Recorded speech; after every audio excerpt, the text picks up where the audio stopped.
Bismillah, alhamdulillah, wassalatu wassalamu ala rasulina Muhammad wa ala alihi wa ashabihi ajma'in. Amma ba'd, assalamu alaikum wa rahmatullahi wa barakatuhu. Құрметті бауырлар, құрметті жамағат, Алла Тағалаға сансыз шүкірліктер және мақтау болсын пайғамбарымызға саллаллаху алейхи уассалам. Алла Тағаланың игілігімен сәлемі болсын дей отырып, біз келесі сабағымызды ары қарай жалғастырамыз.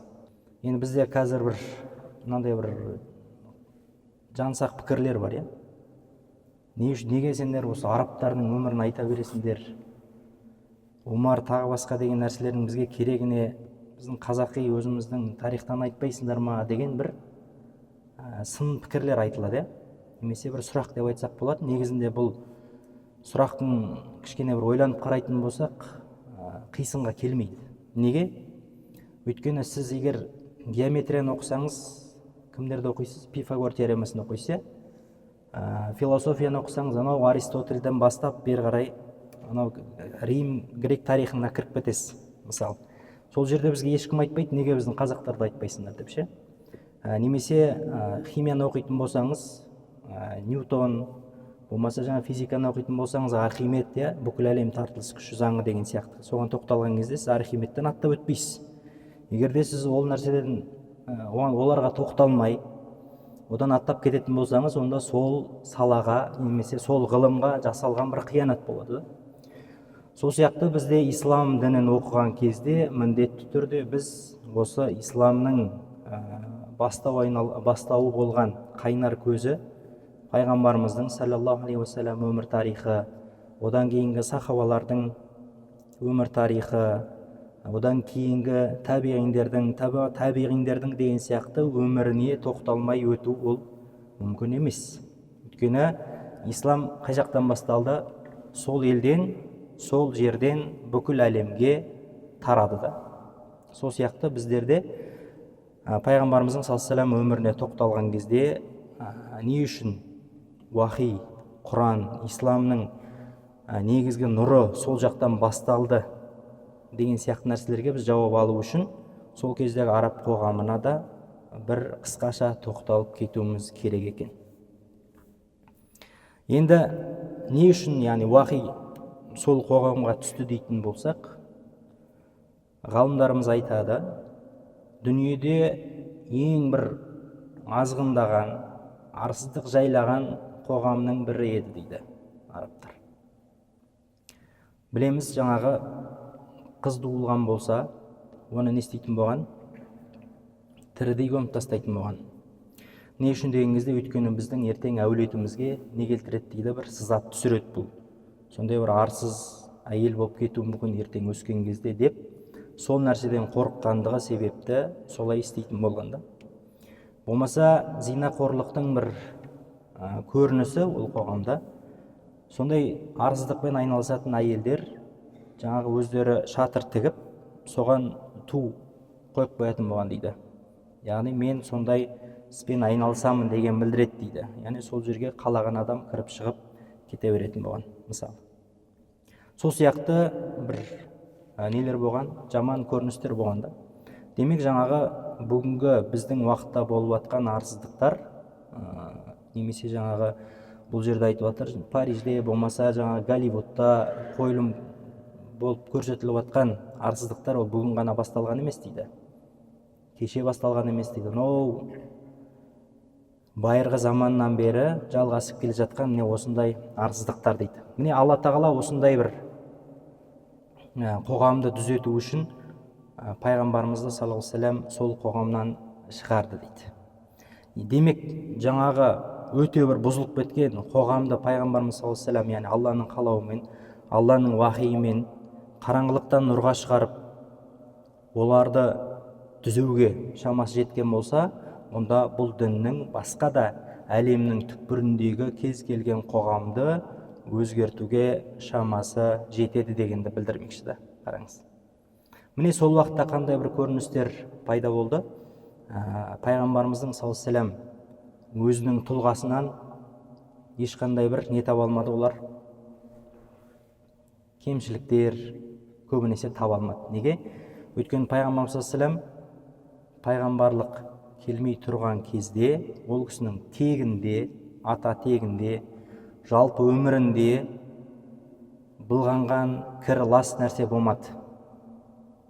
Яғни мұсылман адамның бұл жерде несі шығады?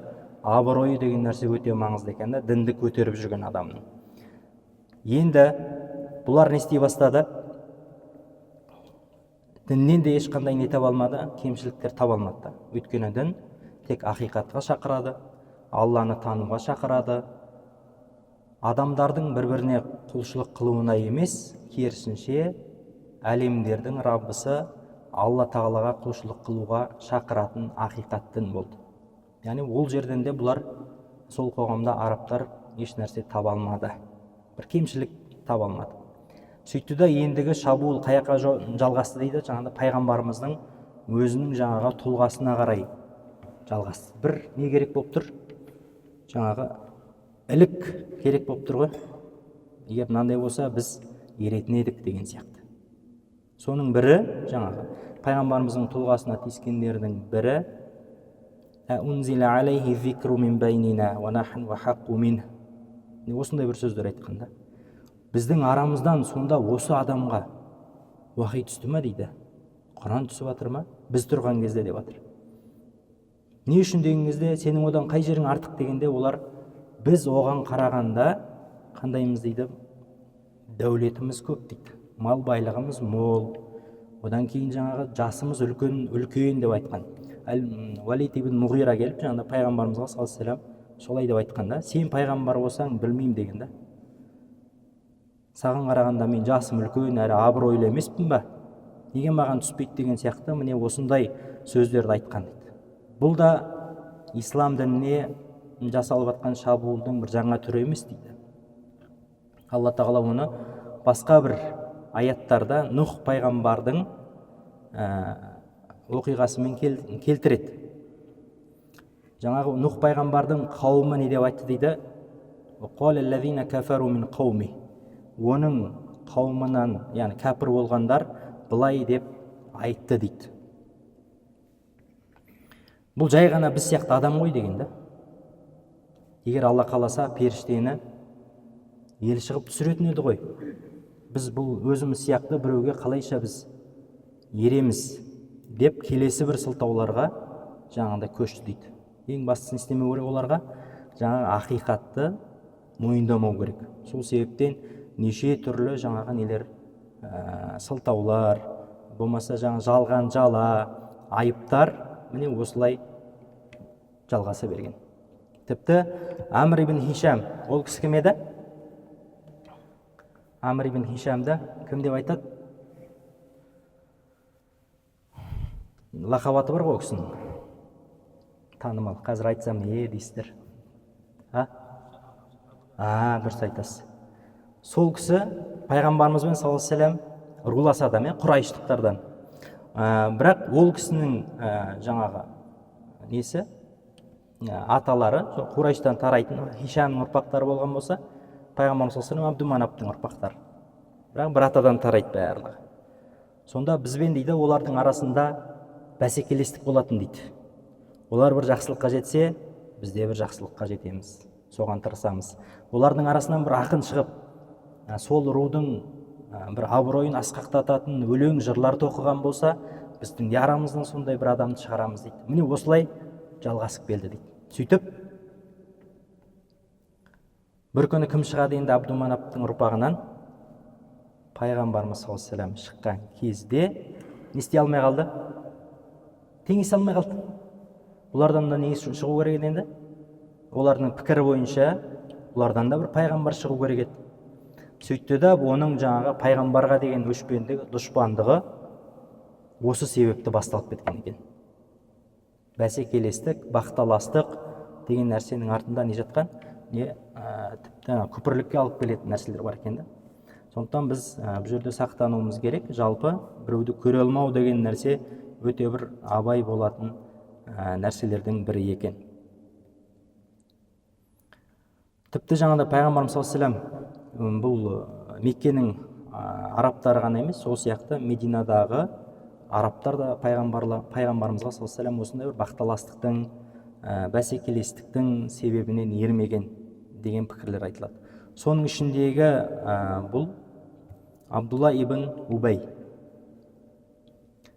Ол кісі пайғамбарымыз саллаллаху алейхи ва саллям Мединаға қоныс аудармай тұрып кім болды? Сол қаладағы ең беделді басшы тұлға болған. Яғни қазіргі тілмен айтқанда лидер болған.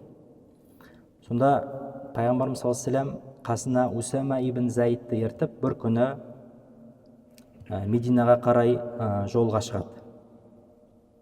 Сонда пайғамбарымыз саллаллаху алейхи ва саллям ол жерде Саад ибн Убаданың жағдайын сұрауға бара жатады. Сонда айтады, жаңағы оқиғада пайғамбарымыз саллаллаху алейхи ва саллям екеуміз есекке мінгесіп келе жатқан едік дейді. Сонда Абдулла ибн Убай бар. Одан кейін қасында бірнеше жаңағы мүшриктерден, сол сияқты яһудилерден бір топ адамдар жиналып тұрған еді дейді. Оның ішінде Абдулла ибн Рауаха да болған екен. Ол кезде мұсылман. Сөйтіп пайғамбарымыз келатқанын көріп, есегімен бізге шаңдатып бер қарай, бізге қарай жүрмеші деп пайғамбарымызға айтты дейді.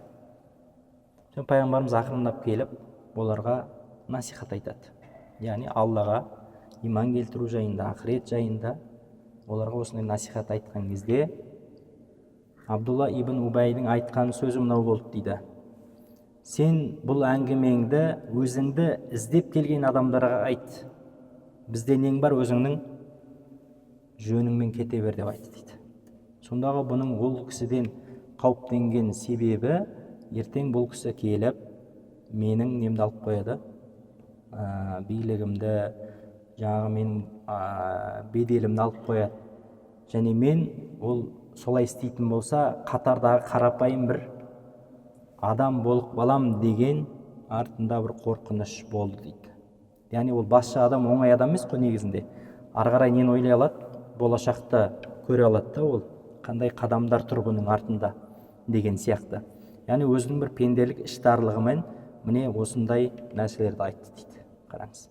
Соң пайғамбарымыз саллаллаху алейхи ва саллям кейін оларға уағыз насихатын айтып, қайтадан жаңағы кімге барады?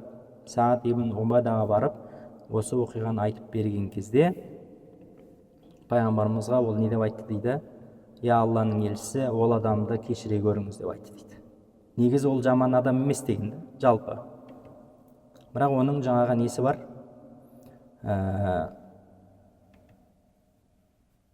Көре алмаушылығы болмаса, негізі жаман адам емес деген. Жалпы қоғамда одан ешқандай бір адам зәбір көріп, зиян шегіп жатқан жоқ деп жаңа ол кісіге араша түскен дейді. Көрінді, тек қана көре алмаушылықтың себебінен осылай істеп отыр дегенді.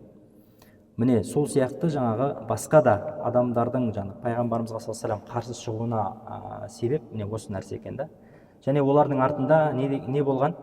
Қазіргі күндегі кейбір беделді тұлғалардың артынан ерген фанаттары секілді, олардың да соңынан ерген адамдар болған. Міне олардың пікірі құнды. Яғни пайғамбарға қарсы шыққан болса, олардан не істейді? Оған еріп пайғамбарымызға саллаллаху алейхи ва саллям қарсы шығады дейді. Міне осылай пайғамбарымыздың заманында қоғамның бүкіл несінде емес, жаңа қабатында емес, кейбір қабаттарында жаңа пайғамбарымызға саллаллаху алейхи ва саллям осындай қарсылықтар болды дейді. Бірақ осындай қарсылыққа қарамастан пайғамбарымыз саллаллаху алейхи ва саллям не істеді? Өзінің миссиясын соңына дейін жеткізді және мінсіз атқарды деп айтсақ болады.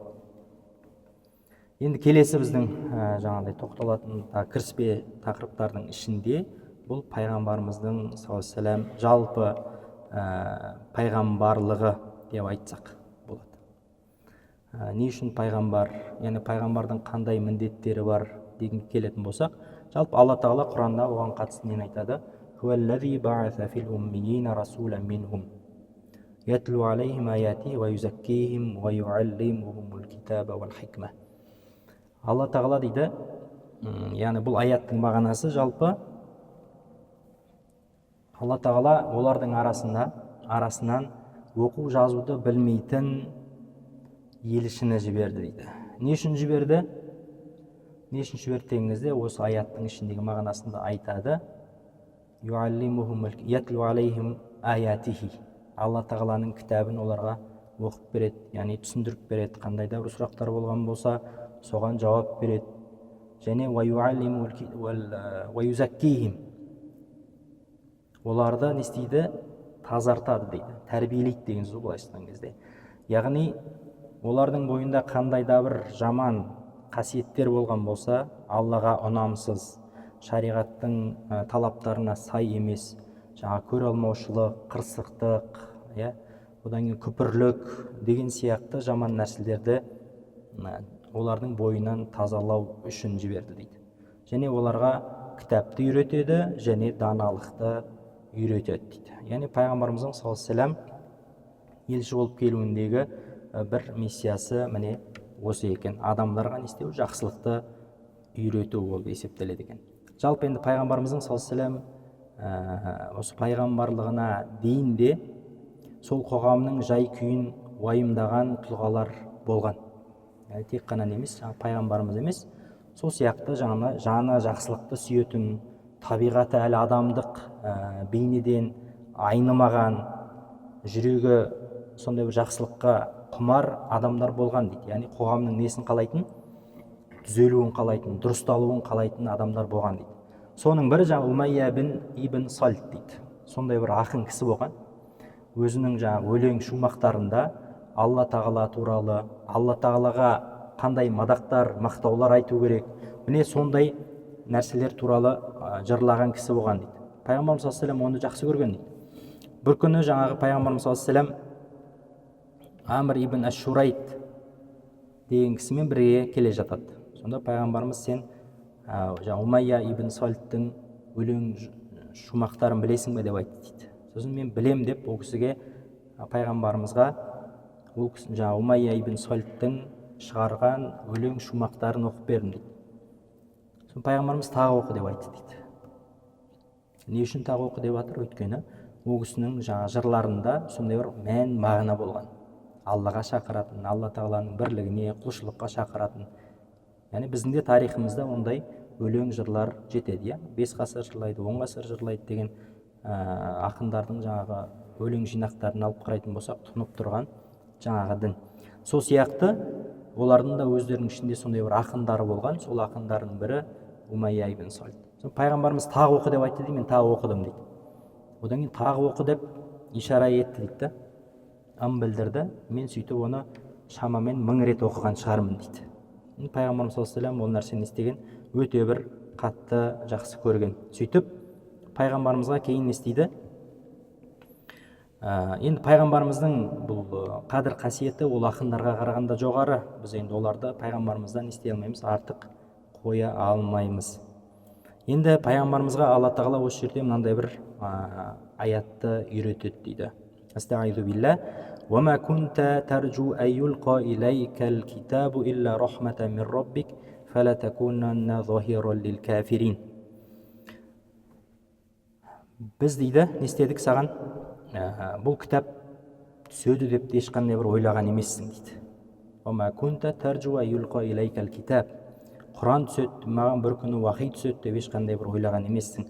Тек Раббыңның рахымы себепті саған осы Құранды түсірдік. Енді сен не істеме дейді? فَلَا تَكُونَنَّ ظَهِيرًا لِلْكَافِرِينَ.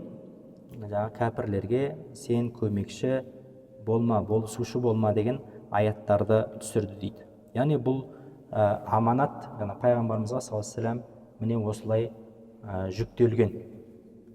Және аманат жүктелуінің себебінде біз жоғары айттық. Яғни пайғамбарымыздың анау атасынан бері қарай 7 атасын алып қарайтын болсаңыз да, бір адам ұялатын сондай бір тегінде нұқсандық болмады дейді. Яғни бұл қоғамда да жалпы осындай діннің аманатын көтеретін адамдардың арты таза болуы өте маңызды екен. Неге? Өйткені дінді адамдар кімге қарап өлшейді? Қазір көбінесе сол дінді ұстанушыларға қарап өлшейді. Егер де сіздің іс-әрекетіңіз, жүріс-тұрысыңыз түзу болған болса, олар да сіздің ұстанған дініңізді не сондай деп түсінеді. Сол себептен, яғни Алла тағала пайғамбарымызды саллаллаху алейхи уассалам 23 жыл көтеретін аманатқа неше жыл дайындады? 40 жыл. Анау туғаннан бастап пайғамбарымыз саллаллаху алейхи вассалам Алла тағаланың қамқорында, Алла тағаланың тәрбиесінде болған екен. Сол себептен де пайғамбарымыз саллаллаху алейхи вассалам сахабаларға ең бірінші нені ұсынды? Исламның тәлім тәрбиесін ұсынды. Анау Жундаб ибн Абдулла деген сияқты сахабалардан мынандай бір риуаят жеткен. Біз пайғамбарымыздың қасында саллаллаху алейхи уассалам жас жеткіншектер дейді. Ванахну хазауира деп келетін бір риуаят бар. Біз жас балалар едік дейді. Таалламнал имана қабла ан натаалламал Құр'ана дейді.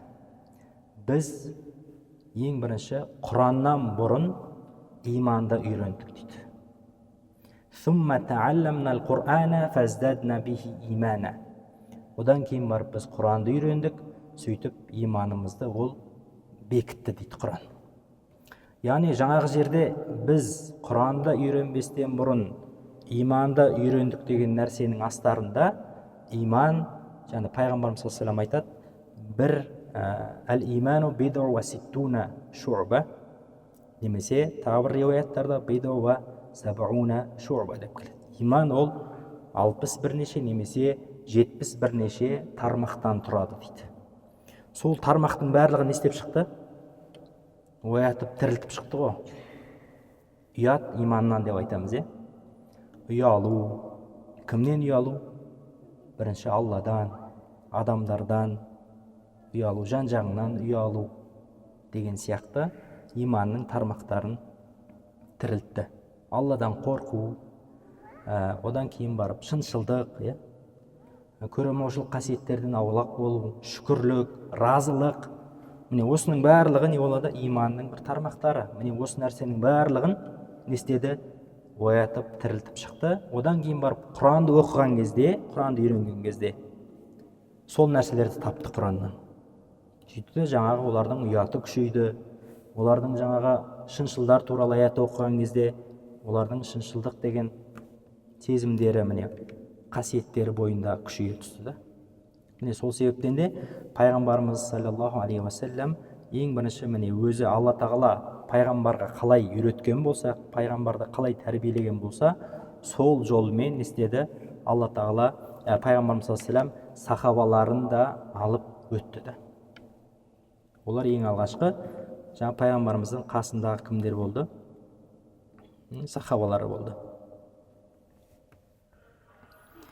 Және Құранның пайғамбарымызға саллаллаху алейхи уассалам біртіндеп жаңағыдай түсуі. Не үшін біртіндеп түсті дейтін болсақ, өйткені Құран бұл адамзат өмірінде туындаған және болашақта да туындайтын сұрақтардың бір жауаптарын беріп кетті. 23 жыл бойы түсті. Енді кейбір адамдар не істеді сол уақытта?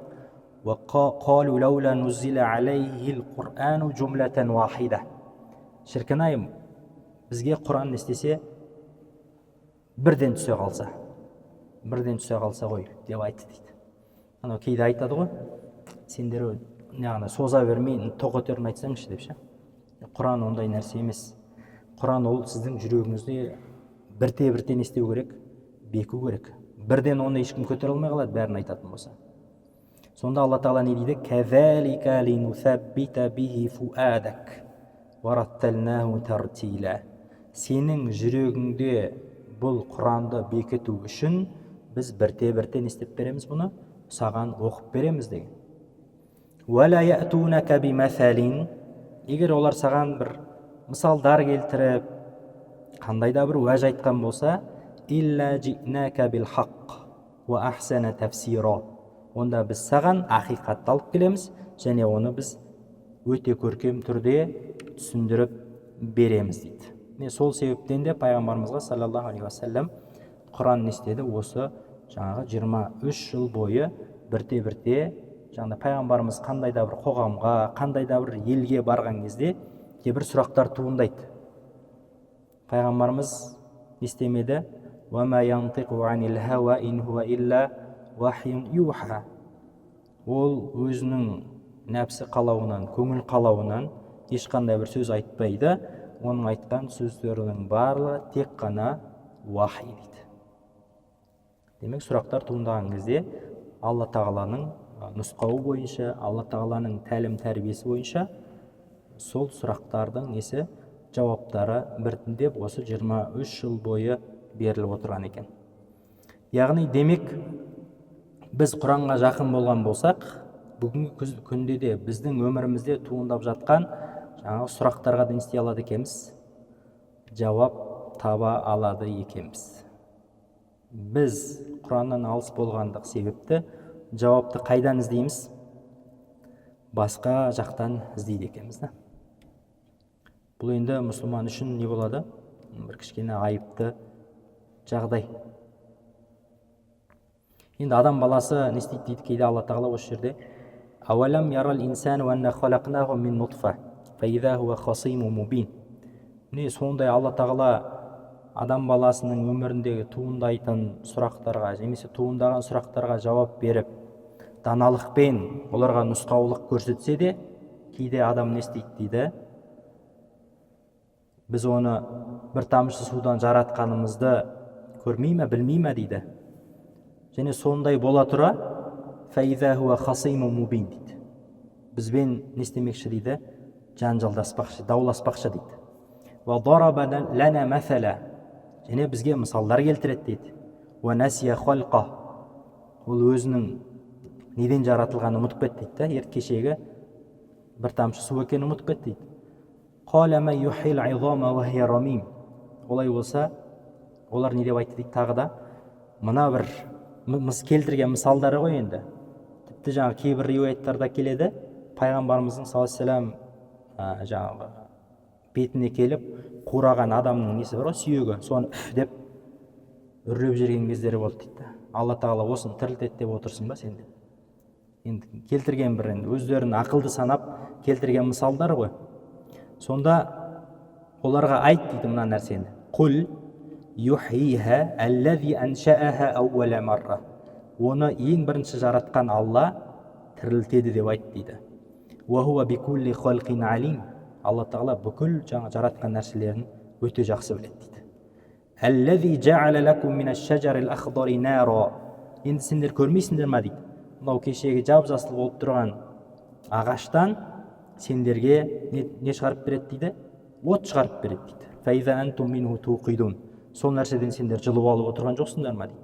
«Ауалайса аллази халақас самауати вал арда биқадирин ала яхлуқа мислахум бала ва хуал халлақул алим». Олай болса, көктер мен жерді жаратқан Алла тағала дәл сол сияқтыларды да жаратуға құдіреті жетеді дейді. Яғни адамдарды да жаратуға құдіреті жетеді.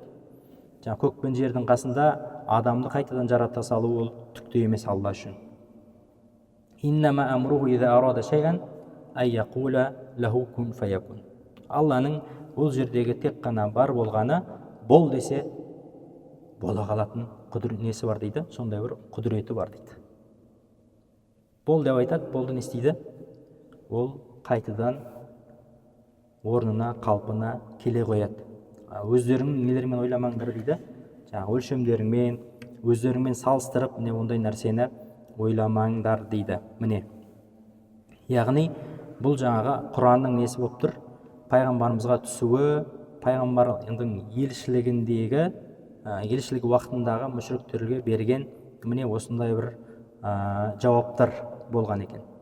Яғни мұсылман адам бүкіл жауабында, басқаларға беретін жауабында, өзінің бойында пайда болған сұрақтардың жауабында міне Құраннан толық таба алады деген сөз. Сондықтан біздің көңіл бөлетін нәрселеріміздің бірі, бұл құрметті бауырлар, Құран екен.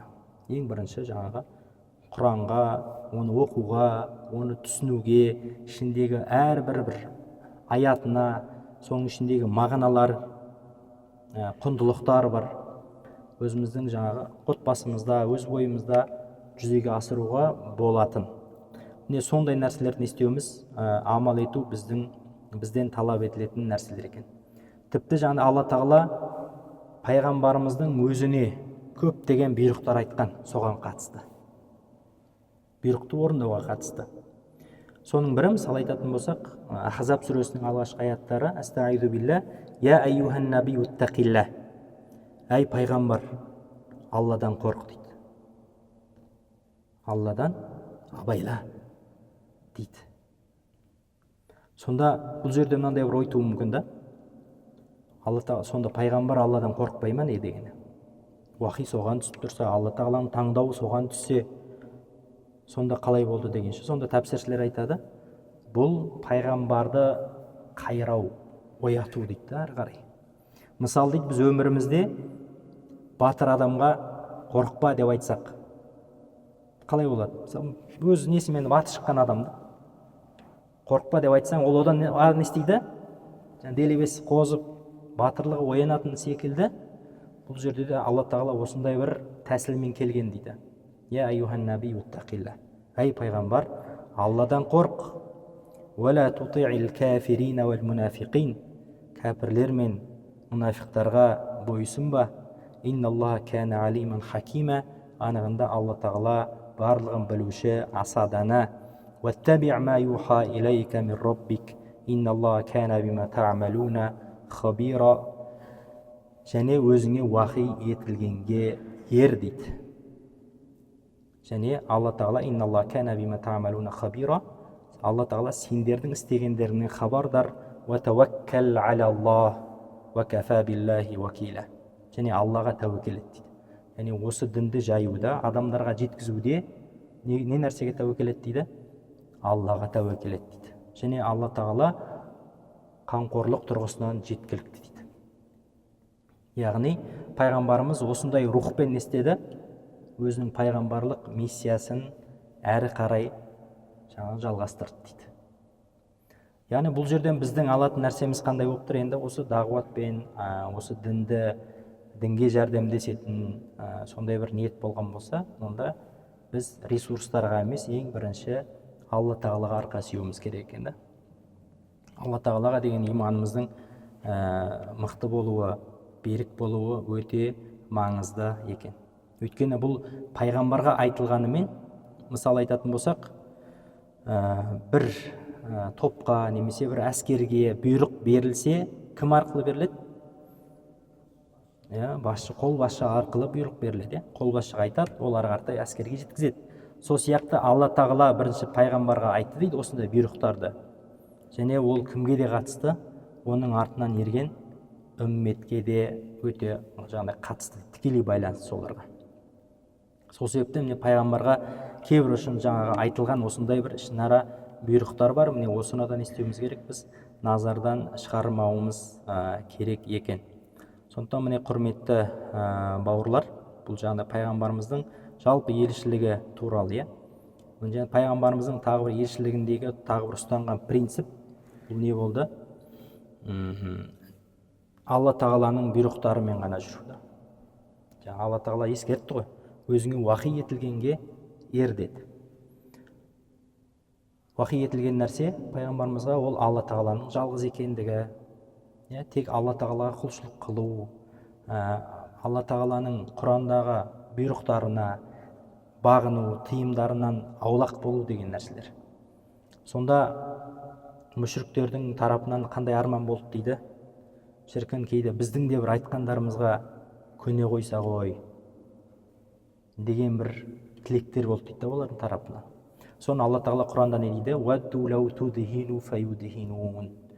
Олар мына нәрсені жақсы көреді дейді. Сен кішкене босаңсысаң, олар да не істейтін еді дейді? Босаңсиды. Сол нәрсені жақсы көреді дейді.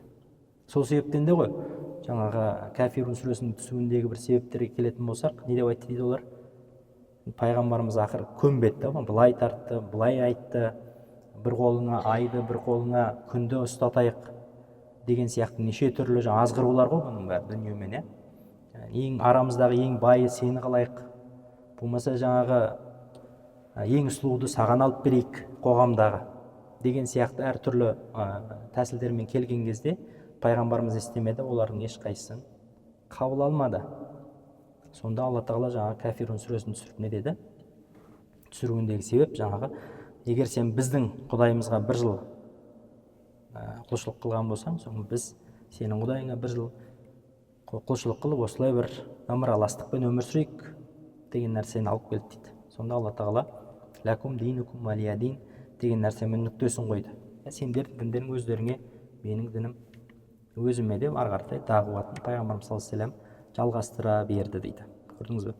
Сондықтан бұл ненің ерекшелігі, жалпы исламның ерекшелігі дейді осы жерде. Олар ойлады дейді, пайғамбар кеткеннен кейін мұсылмандар не істейді? Әлсірейді, бұның айтып жүрген нәрсесінің бәрі қалады ғой деп соны да күтті дейді олар. Оған себеп пайғамбарымыз саллаллаху алейхи вассалам өмірден өткеннен кейін Абу Бәкірдің уақытында көптеген адамдар не істеді? Діннен қайтып жатты. Діннен қайтып жатты. Бірақ соның арасында нелер кімдер қалды? Иманы берік адамдар қалды. Олар жаңағы Абу Бәкір сияқты, Омар сияқты және одан басқа да пайғамбарымыздың тәлім тәрбиесін көрген көптеген сахабалар болды да. Яғни осы жерде біз нені байқаймыз дейді? Ислам діні ешқандай бір тұлғамен байланысты емес дейді. Ислам не істемейді? Ешкімді өзімен байлауға шақырмайды дейді. Ол ұстаз болсын, ол ғалым болсын, не нәрсеге шақырады онда? Исламның ұстанымдарымен байлайды дейді. Яғни исламның принциптерімен байлайды. Ол тұлға өмірден кетіп қалса да, ары қарай не істей береді? Ислам діні жалғаса береді. Өзінің өміршеңдігін еш уақытта жоғалтқан емес дейді. Міне біз пайғамбарымыздың елшілігінен осындай нәрсені үйренеміз дейді. Пайғамбарымыз еш уақытта не істемеді? Өзімен байлануға шақырмады дейді, тек Алламен болмаса. Енді келесі тақырыпшамыз бұл жалпы сүннеттің Құрандағы орны деген кіріспе тақырып. Әлі біз не істей алмай жатырмыз? Пайғамбарымыздың өміріне жете алмай жатырмыз да, бірақ соған бір кіріспелер жасап жатырмыз әзірше. Енді Құрандағы жалпы сүннеттің орнына келетін болсақ, жалпы бізде ислам дінінде негізгі екі қайнар көз бар, иә? Ол біріншісі Құран, екіншісі сүннет. Сүннет дегеніміз не?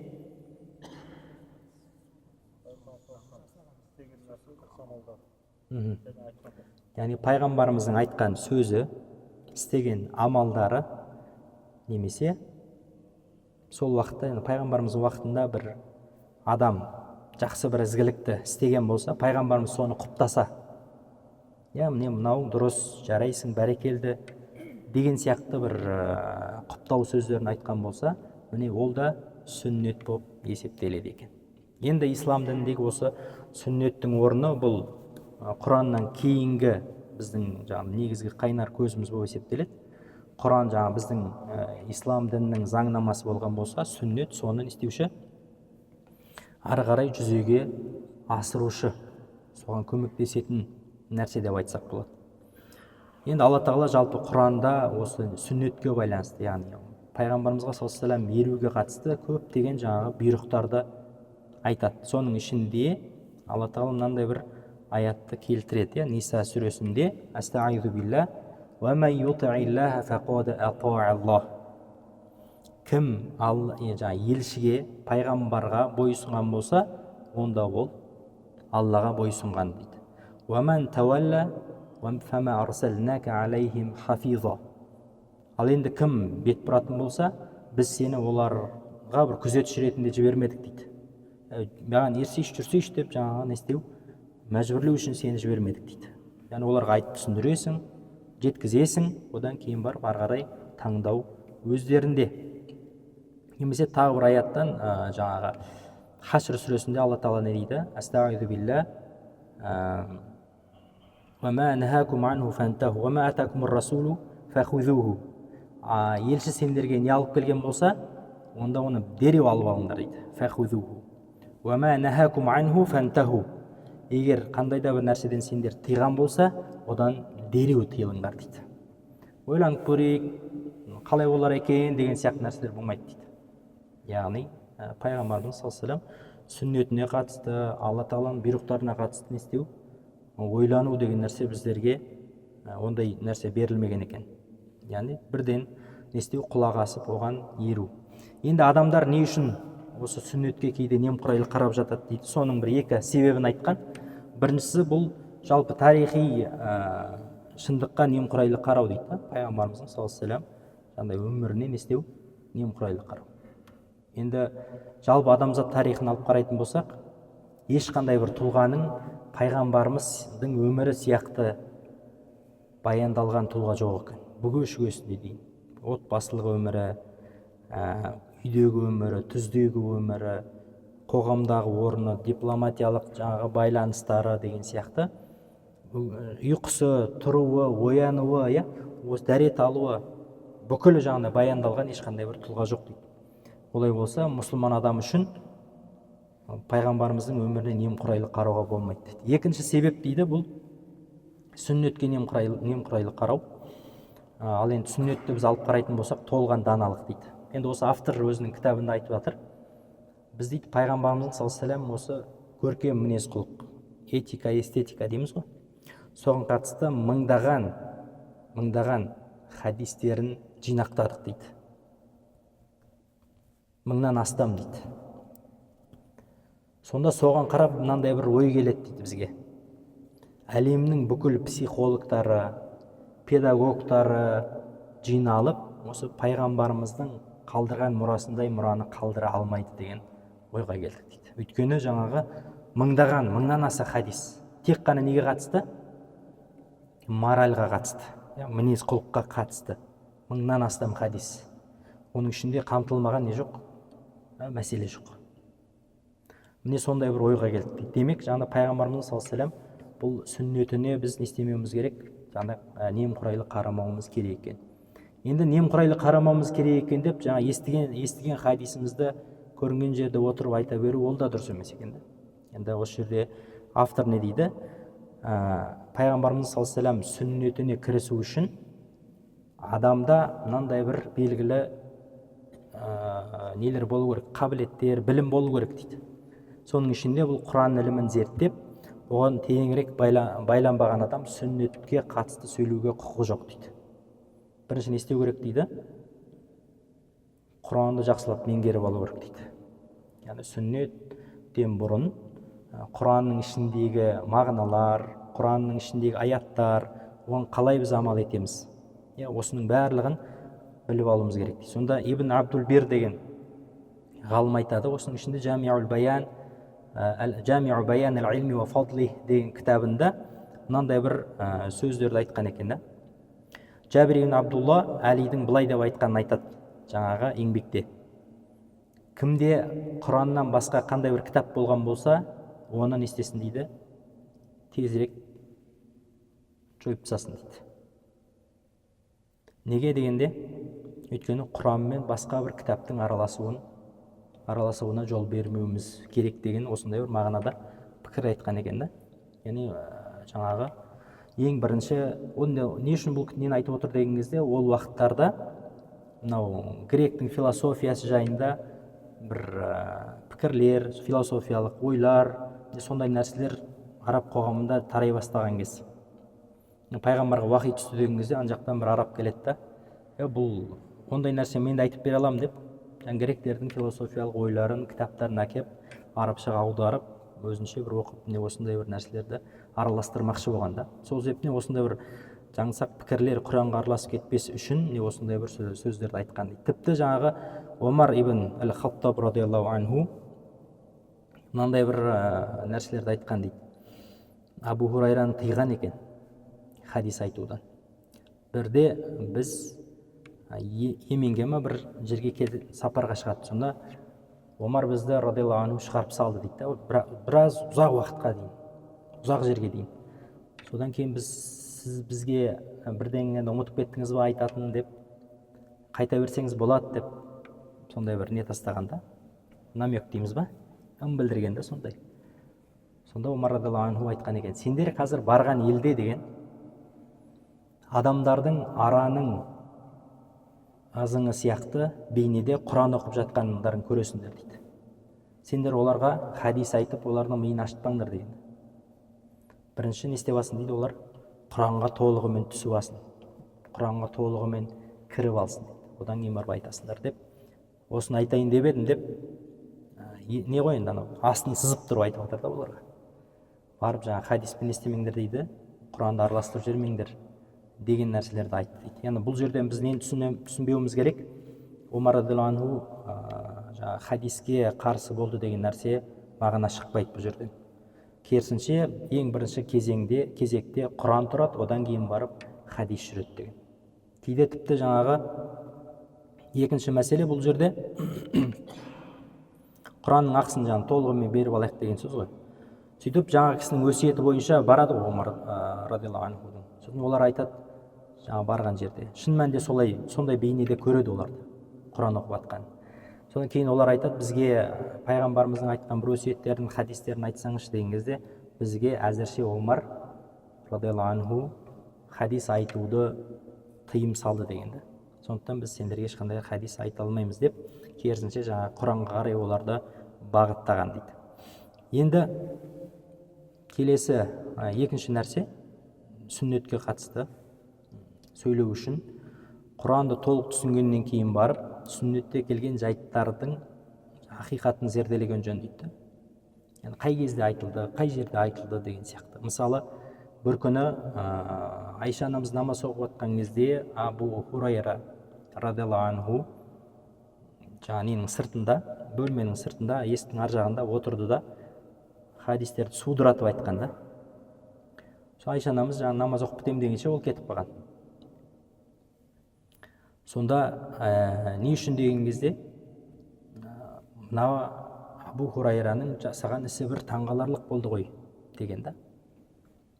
Не үшін ол айтты деген кезде, өйткені хадисті кез келген жерде не істей беруге болмайды дейді, айта беруге болмайды, оның ақиқатын ары қарай түсінбейінше. Тіпті ана беткі көрнекі мағынасын түсініп тұрсаңыз да, оның не үшін айтылғандығын түсінбейінше оны да айта беруге кейде болмайды дейді. Мысалы айтатын болсақ, тағы да жаңағы Абу Хурайра радиаллаху анху енді өзінің өте бір зеректігімен, зейіннің мықтылығымен көзге түскен өте бір сондай бір алғыр мықты ғалым сахаба да.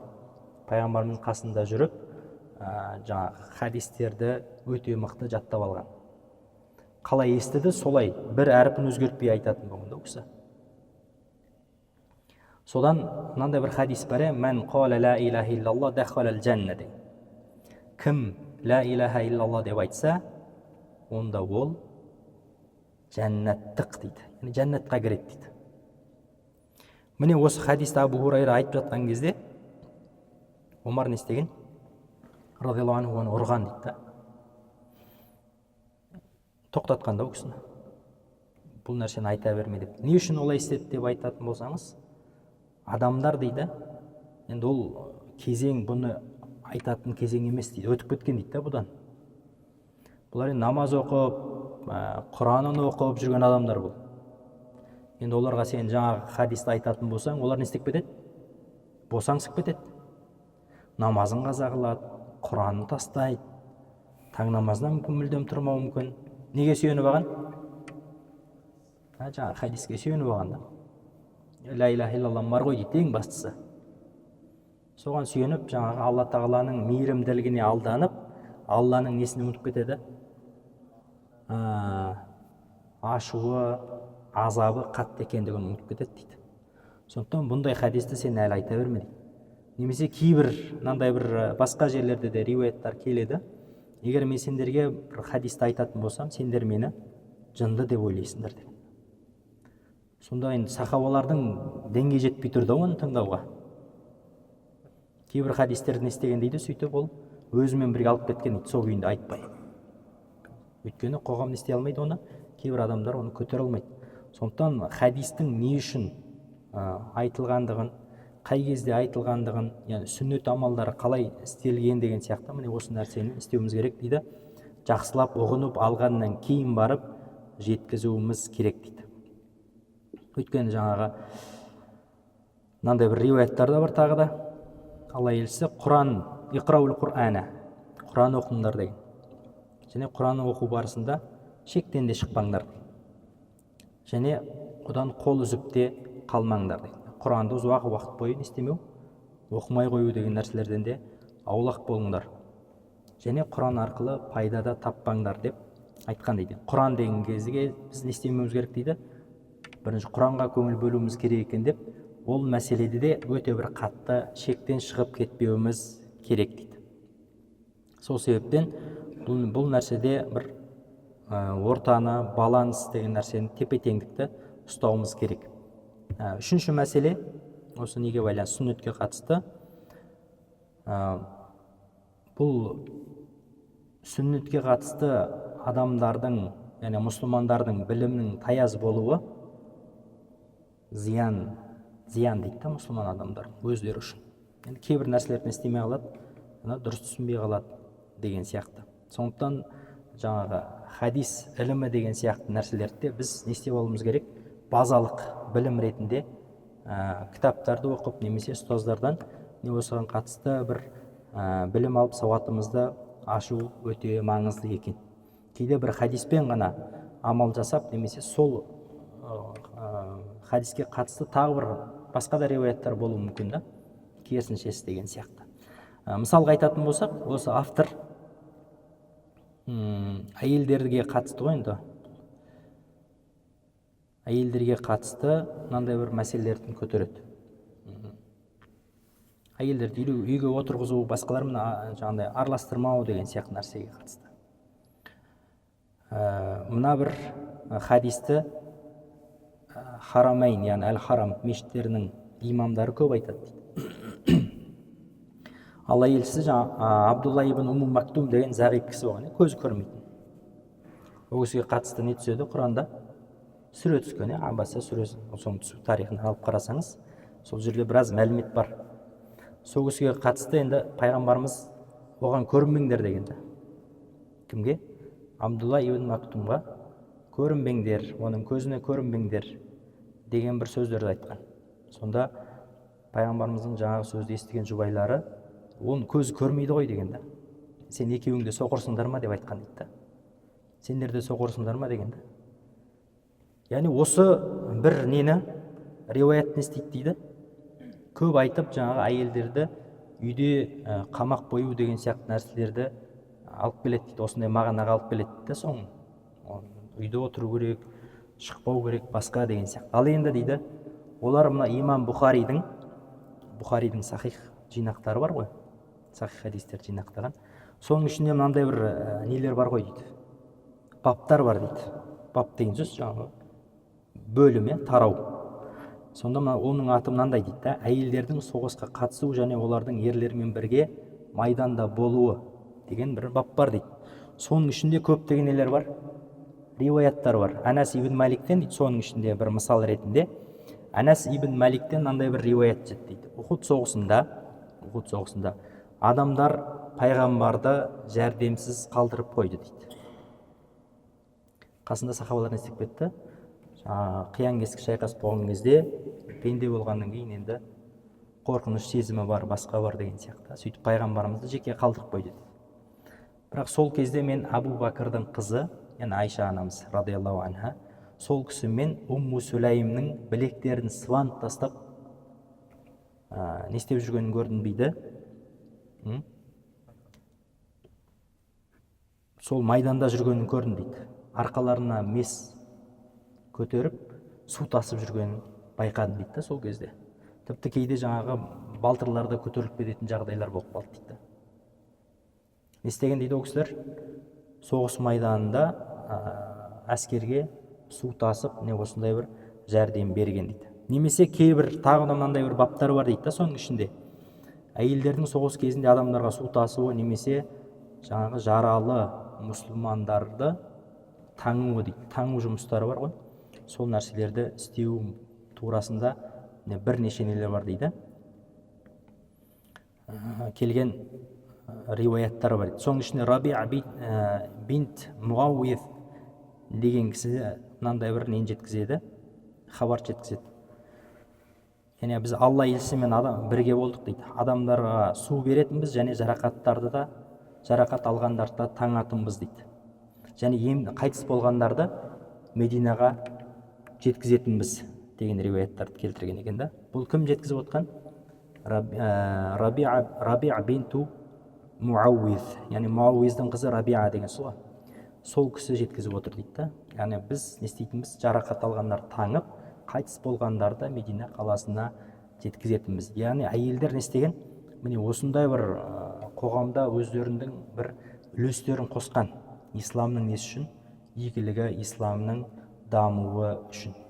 Сол себептен негізінде дейді, үйде отырғызып қою бұл зина жасап болған әйелдерге қатысты Алла тағаланың жазасы дейді, Құранда айтылған дейді. Ниса сүресінің 15 аятында сендердің әйелдерінің дейді, ішінде біреу жаңағы зина жасап қойса дейді. Және оған қатысты сендерде 4 куәгері болған болса, нақты. Егер олар соған куәлік берсе, оларға өлім келгенге дейін, әйелдеріңе өлім келгенге дейін, немесе Алланың тарапынан бір үкім шыққанға дейін үйлеріңде ұстаңдар дегенде, оларды қамап қойыңдар, үйлеріңде ұстаңдар, ешқайда шығармаңдар дейді. Енді қараңыз, жалпы әйел адамды тұмшалап үйде отырғызып қою не істеп жатыр? Алла тағала жаңағы зина жасап қойғандардың несі деп жатыр? Жазасы дейді. Енді жалпы ражым деген сияқты нәрселер бар, тағы басқа жазалар бар ғой. Соның ішінде сол нәрсе келмей тұрған кезде мынандай осындай нелер келген, жаңағыдай Алла тағала солай жазалаған. Демек, бұл нәрседен нені түсінеміз? Жалпы осындай бір ғана бір хадиспен шектеліп қалуға не істемейді? Болмайды екен да. Біз бір нәрсені нету үшін, амал жасауымыз үшін соған қатысты бірнеше риуаяттарды, немесе соған қатысты айтқан ғалымдардың фатуалары, үкімдеріне жүгінуіміз керек екен. Сол себептен сүннетке қатысты не істеу? Сүннеттің қатысты біздің жалпы көз қарасымыз, ұстанымыз міне осындай дейді. Бірінші зерделеп, зерттеп, салмақтысын ішіндегі алу дейді. Енді осыған қатысты жаңағы неге байланысты айтатын болсақ, жаңағы әйелдерге қатысты айтатын болсақ, бұл енді әйелдерді бетімен жүргізу, жібере салу деген нәрсені де білдірмейді. Шариғаттың шеңберінде, ислам әдептерінің айналасында не істеу? Жаңағыдай қабілеті болған болса, сол салада оған бір мұрсат беруді. Қабілетті кімдер болған болса, әйелдер болған болса, исламның игілігі үшін. Тағы бір не бар? Жаңағы Омар радиаллаху анхудың уақытында, есімін ұмытып тұрмын, сол әйел адамның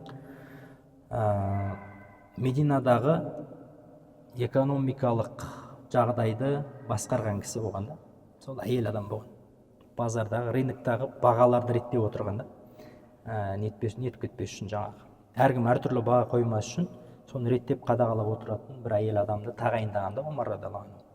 Міне осындай бір қызметтерге дейін оларды көтерген. Сол себептен біз енді әйел адам жұмыс істеу істемеуіне байланысты міне осындай бір шариғаттың шеңберіндегі істерді ұсынсақ болады екен.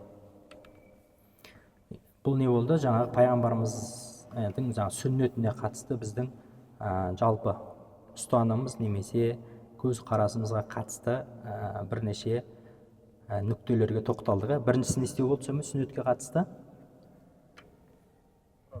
Бірінші сүннетке кірмес бұрын Құранды толығымен зерттеу, меңгеріп алу, шамамыз жеткенше. Одан кейін екіншісі не болды?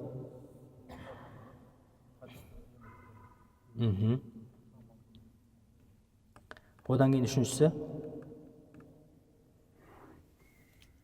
сүннетке қатысты біраз не істеуіміз керек? Сауатымызды ашуымыз керек екен. Міне осы үш мәселені істедік, біз тоқтап өрбітіп айттық Алланың қалауымен. Енді Алла қаласа келесі тақырыптарымыз пайғамбарымызға уахидың келуі, соған қатысты ары қарай кірісетін боламыз иншалла. Осы жерге дейін сұрақтар бар ма? Екіншісі Құранға қатысты, тағы да Құранға қатысты.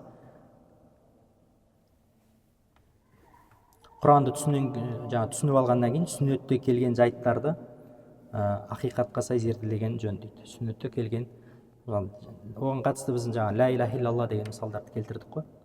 Сол сияқты мәселелерді зерттеп алуымыз керек дейді.